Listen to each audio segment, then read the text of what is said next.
In the spring of 1940, at the beginning of World War II, Estonia, Latvia, and Lithuania found themselves almost powerless in the face of Soviet political and military pressure. In just less than 2 weeks since ultimatums were sent, the three small countries were occupied, puppet regimes were installed, and in the next weeks, they were formally annexed, after all three governments requested it. So the question appears, why didn't the Baltic countries resist the Soviets in 1940? The answer begins in August 1939, when Germany and the Soviet Union signed the Molotov-Ribbentrop Pact. Theoretically, this was presented as a non-aggression treaty. Secretly, it was more of an agreement to divide Eastern Europe into spheres of influence. The pact's hidden protocols placed Estonia and Latvia in the Soviet sphere of influence, while Lithuania initially went to Germany. But less than a month later, Germany traded Lithuania to the Soviets in exchange for more of Poland. This arrangement effectively restored many of the Russian Empire's old territorial ambitions. The Baltic states had once been imperial provinces, lost after the 1917 revolution. In September 1939, after the Red Army invaded eastern Poland, the Soviets turned their eyes toward the Baltics. One by one, Estonia, Latvia, and Lithuania were called to sign mutual assistance treaties. These were said to be protective treaties. They granted the Soviets the right to station thousands of troops, establish airfields and naval bases, and control key infrastructure. Soviet garrisons appeared almost overnight, strategically positioned to seize important regions if needed.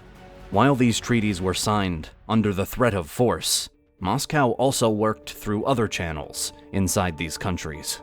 Soviet agents cultivated local communist groups, recruited sympathizers inside these state institutions, and poured propaganda into newspapers and radio. The narrative was set. The Baltic governments were portrayed as reactionary, pro-German, and hostile to the working class. By June 1940, the moment to strike had arrived. France, one of the few European powers that had offered even moral support to the Baltics, fell to Germany in June. Britain was fighting for survival. The United States remained neutral. On June 14, 1940, while German forces marched through Paris, the Soviet Union delivered ultimatums to Lithuania, Latvia, and Estonia. Each demanded the immediate formation of new governments approved by Moscow, the arrest of certain political leaders, unlimited entry of additional Soviet troops. The accusations justifying these demands were alleged breaches of the mutual assistance treaties, anti-Soviet conspiracies, and the mistreatment of Soviet soldiers already stationed there. Behind the ultimatums stood overwhelming military power. For the Baltic operation, the USSR mobilized roughly 430,000 troops, 8,000 military pieces, over 3,000 tanks, and 500 armored vehicles, while the combined Baltic armies were tiny by comparison. Lightly armed, short on ammunition, and lacking significant air or armored forces. Even united, they could not withstand such an assault for long. The governments faced a choice: either fight and see their cities destroyed within a short while, or submit and hope to preserve civilian lives. Isolation made the decision starker. No foreign help could be expected at the time. Lithuania, Latvia, and Estonia only had themselves.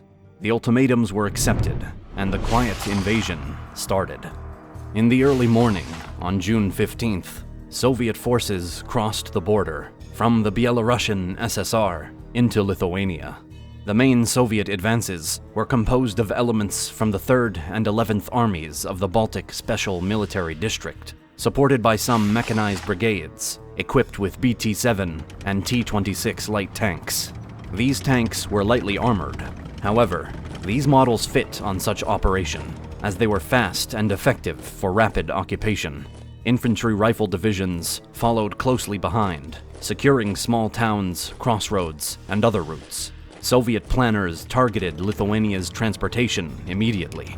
smaller detachments were dispatched towards Šiauliai, as this was an important road and also rail junction, linking the north with Latvia and toward Klaipėda, a strategic Baltic port.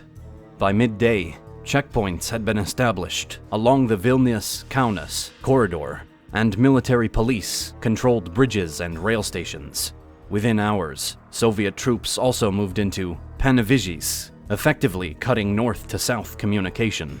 By the end of June 15th, all major Lithuanian urban centers, airfields such as Kaunas and Gaižiūnai, and key border fortifications were in Soviet hands. The next day, on June 16th, Moscow delivered ultimatums to Latvia and Estonia. By dawn, on June 17th, coordinated Soviet advances began. In Latvia, units from the Leningrad military district crossed near Zilupe and Ainaži, with the main thrust from Pskov, down the Riga-Pskov highway. Naval infantry and marines from the Baltic Fleet moved to secure Liepāja, Latvia's key ice-free port, while destroyers patrolled the Gulf of Riga to block any maritime escape. Motorized brigades used the Ainaži-Riga coastal road for a fast push into the capital, while other columns advanced along the Daugavpils-Riga rail corridor, ensuring rapid logistical control. In Estonia, armored and infantry columns advanced from the east through Narva and Petseri, seizing roads leading directly to Tallinn. At the same time, the Baltic Fleet executed amphibious landings in Tallinn's harbor and on the islands of Saaremaa and Hiiumaa. Destroyers, submarines, and mine layers controlled the Estonian coast. Soviet air units quickly occupied Ülemiste and Lasnamäe airfields, ensuring total air superiority within hours, and providing a base for reconnaissance and intimidation flights over urban areas. There was no large-scale battle, as the forces were ordered to not retaliate. Soviet flags appeared on government buildings, one by one. The takeovers were accompanied by carefully staged public displays, spontaneous rallies organized by local supporters, workers paraded with red banners, and newspapers printed editorials praising Soviet friendship. Within days, the Soviets moved to legitimize their control. Presidents and prime ministers were forced to resign. New people's governments, chosen in Moscow, were installed. Elections were announced for July. However, only one political bloc, the Workers' People's Union, was allowed to participate. Candidate lists were controlled. Ballots offered no alternatives. Voting was not secret. Results were declared before polls closed, claiming near unanimous support for the new regimes. The freshly elected assemblies then voted, without debate, to request admission into the USSR. In early August 1940, the Supreme Soviet accepted Lithuania on August 3rd, Latvia on August 5th, and Estonia on August 6th.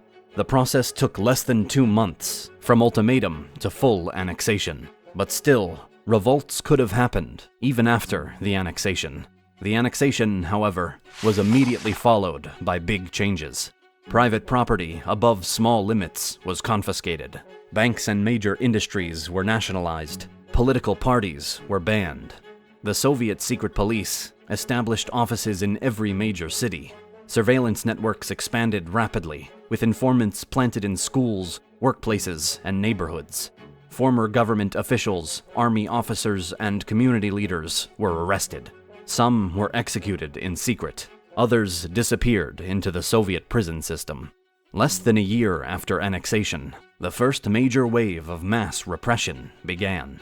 In mid-June 1941, coordinated across all 3 Baltic states, NKVD units conducted overnight raids. Some families were awakened by pounding at the door. They were given minutes to pack. Men were often separated from their families and sent to prison camps. Women, children, and the elderly were sent to remote settlements in Siberia and Kazakhstan. Around 75,000 people were deported in this operation alone. Fear gripped the population. On June 22, 1941, Germany invaded the Soviet Union. On the Baltic front line, the Germans were initially welcomed by some as liberators, but this was a fleeting illusion. The occupation there lasted until 1944. During this time, their independence was not restored, and repression continued under a new administration. By autumn 1944, the Red Army had returned. German forces were pushed out, and Soviet control was reimposed. This time, the occupation was permanent. However, not everyone accepted the second Soviet occupation. Across forests and rural areas, armed bands formed.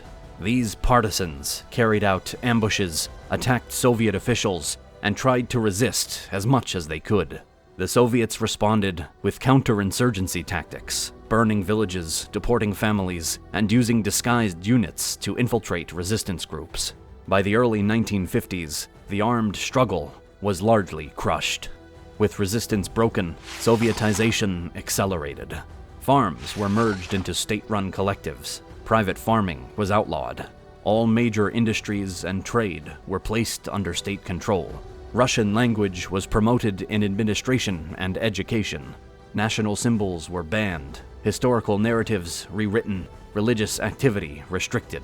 For many, the annexation remained unrecognized by some Western nations. Baltic diplomatic missions continued to operate in exile.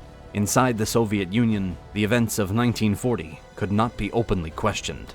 The Baltic countries couldn't resist in 1940 because they were isolated with no allies able to help. Faced with overwhelming Soviet military power, backed by the Molotov-Ribbentrop deal with Germany, and were weakened by small armies and flat, easily invaded terrain, Moscow quietly prepared the takeover step by step, undermining governments from within, portraying itself as a protector, and moving from bases to full occupation under the guise of legality, leaving the Baltics no real chance to fight back.